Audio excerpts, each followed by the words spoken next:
Hey guys, welcome to my channel. कैसे हैं आप सभी लोग? आप आई होप आप सभी लोग बहुत अच्छे होंगे। सुबह सुबह का टाइम और फटाफट पिया अजवाइन वाला पानी। और सुबह सुबह ना ये काढ़ा ज़रूर पिया करो। मैं अभी कम से कम 1.5 महीने से पी रही हूँ। मुझे बहुत अच्छा रिज़ल्ट फील हो रहा है। और यहाँ पर ना मैं बता रही थी डिटेल कि मेरी बेटी की तबीयत ख़राब हो रही है। सच बताऊँ, आवाज़ तो मेरी भी नहीं निकल रही क्योंकि खुद मेरी भी तबीयत ख़राब हो रही है। अब मैं सोच रही हूँ कि 1-2 दिन का गैप ले लूँगी, फिर व्लॉग बनाऊँगी, क्योंकि शॉर्ट वीडियो बनाना बहुत ईजी होता है, व्लॉग बनाना थोड़ा मुश्किल हो जाता है। और यहाँ पे ना मैं स्टीमर निकाल रही थी। हालांकि स्टीमर ना बहुत ख़तरनाक साबित हुआ था मेरे बेटे के लिए, जो कि उसे हॉस्पिटलाइज्ड होना पड़ गया था। डिटेल आपको देखनी है तो आप मेरे पुराने ब्लॉग में जाके देख सकते हैं कि क्या हुआ था क्या नहीं हुआ था। और अब मैं यहाँ पे इसमें विक्स डाल रही हूँ, क्योंकि इसमें ना बिना आरओ का, मतलब टंकी का ही पानी रखना है। इसमें आरओ का फ़िल्टर्ड वाटर नहीं वर्क करता है इसमें। उसके बाद इसमें विक्स डाल के इसको अच्छे से ढक्कन को लगा रही थी। और बहुत ज़्यादा ना मेरा माइंड ऑफ हो रहा था, मन नहीं कर रहा था कुछ भी करने का, क्योंकि मेरी बेटी जब तबीयत ख़राब होती है ना मेरी बेटी की, मैं सच में बहुत ज़्यादा अपसेट हो जाती हूँ।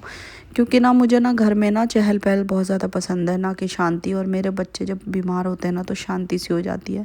और ये विक्स की वजह से ना इसे चाहे कितना ही साबुन से रब कर लो, कुछ भी कर लो, फिर भी चिकनाई रह जाती है। फिर भी मैंने अब यहाँ पे छोटा वाला वो लगाया है, ताकि स्टीम जो है ना पूरे घर में ही अच्छे से हो जाए स्प्रेड। और मैं अपनी बेटी के रूम में लगाने वाली हूँ। तो बेटा मेरा सो रहा है, तो यही बहुत अच्छा और बढ़िया मौका था इसके पास लगाने का। तो उधर बेड के बगल में हमारे एक स्विच है, और इसमें मैंने ना ट्रांसपेरेंट टेप दिख रही होगी, ये लगा रखी थी, ताकि ना मेरा बेटा इसके अंदर फिंगर्स ना वो कर ले, अंदर ना डाल दे इसके। और करंट वगैरह तो हालांकि नहीं ऐसा है कि करंट आया एकदम एमसी डाउन हो जाती है। और यहाँ पे मैं आ गई थी छत पे देखने, क्योंकि बहुत ज़्यादा ना खुराफात मचा रखा था कबूतरों ने। तो यहाँ देखा तो ये दोनों के दोनों कबूतर बड़े हो गए हैं और अब उड़ना सीख रहे हैं।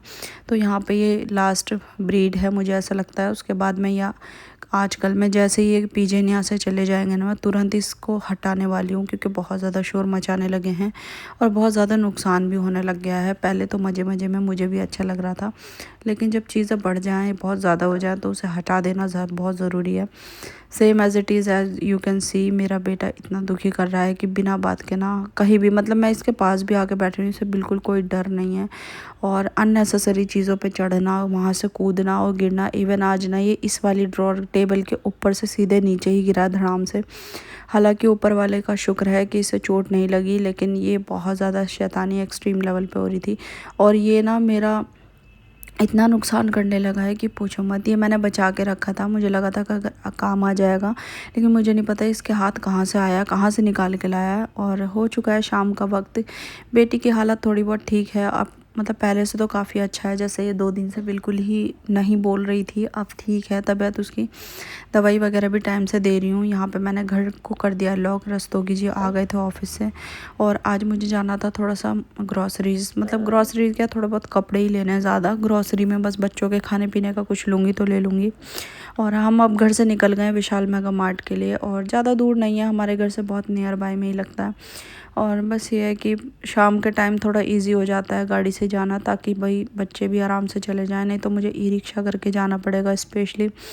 तो यहाँ पे ना हम लोग जैसे ही मुड़ रहे थे, यहाँ पे ना बैक टू बैक कार आ रही थी, तो मुझे लगा वीडियो मैं अपनी ऑन कर लेती हूँ, क्योंकि ऐसी जगह ना बड़ा सावधानी बरतनी पड़ती है।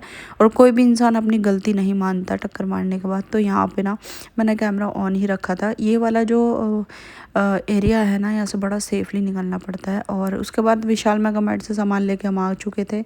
अगले दिन नेक्स्ट डे मैं ये शूट कर रही थी। आप लोगों को पता ही होगा कि मैं 2 दिन में एक बार वीडियो शूट करती हूँ। तो यहाँ पे मैं दिखा रही थी अपने बच्चों के कपड़े, उसके साथ साथ मैं प्राइस भी बता रही थी। तो हालांकि ये वीडियो बहुत लंबा हो गया था, तो मुझे इसे फास्ट मोड पे करना पड़ा। और यहाँ पे मैं अपने बेटे के लिए 2-3 तरह के कपड़े लाई हूँ। आराध्य के लिए स्वेट शर्ट्स लेके आई हूँ, टी शर्ट्स, जो कि ज़रूरी भी है। और सर्दी में ना पता है क्या, बच्चों पे कितने ही कपड़े क्यों ना हो, फिर भी कम पड़ ही जाते हैं। और मैं आपको दिखा रही थी कि मेरे कपड़ों की जो क्वालिटी है और मेरे बच्चों के कपड़ों की क्वालिटी है बिल्कुल सेम है, क्योंकि मैं क्वालिटी से समटाइम्स कॉम्प्रोमाइज़ नहीं करती।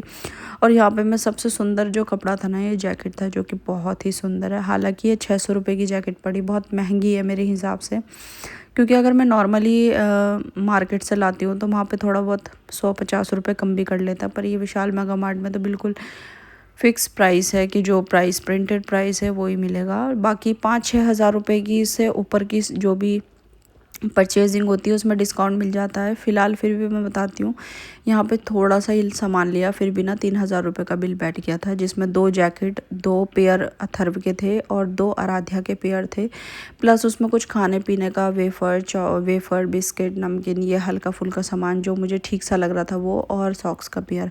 ज़्यादा कुछ नहीं था, फिर भी इतना एक्सपेंसिव हो गया कि मैं बता नहीं सकती।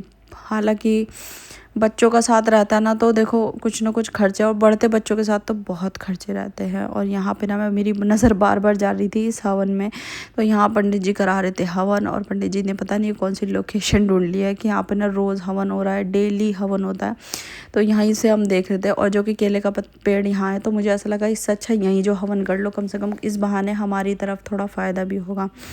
यहाँ पे ना दोपहर का टाइम हो चुका था, और थोड़ा बहुत घर के काम करने के बाद मैं फ्री होकर बैठी थी, और जो भी मुझे अपनी डिटेल्स बतानी होती है मैं कोशिश करती हूँ उजाले में या दिन में ही दिखा दूँ।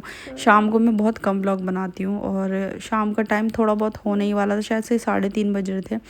दोपहर के ही टाइम पे ज़्यादातर वीडियोस वगैरह बनती है, और मेरा बेटा यहीं खड़े होकर मुझे देख रहा था, क्योंकि मैं कंटिन्यू वीडियो बना रही थी ना। तो मेरा बेटा इतना शैतान है कि मैं क्या बताऊँ। लगभग 3:30 बज चुके थे, और मुझे लगा कि मुझे छत पे बच्चों को थोड़ी देर लेके जाना चाहिए। एक तो धूप लग जाएगी, दूसरा इन लोगों के हाथ पैर खुल जाएंगे। स्पेशली बेटी को छत पे ले जाना था मुझे, क्योंकि वो ना बहुत ज़्यादा ना बिस्तर में पड़े पड़े लेटी हुई कोई एक्टिविटी नहीं कर रही थी। तो मुझे लगा थोड़ा खेल लेगी तो अच्छा रहेगा। यहाँ आप देख रहे हैं ना मेरा बेटा कितना ज़िद करता है, और ये मुझे देख देख के रो रहा है ताकि मैं इसकी बात मान जाऊँ, पर मैं नहीं मानती हूँ। लगभग सनसेट होने ही वाला था, क्योंकि मैं 1.5 घंटा से ऊपर छत पे थी। वीडियो अच्छी लगी हो तो लाइक सब्सक्राइब कर दे।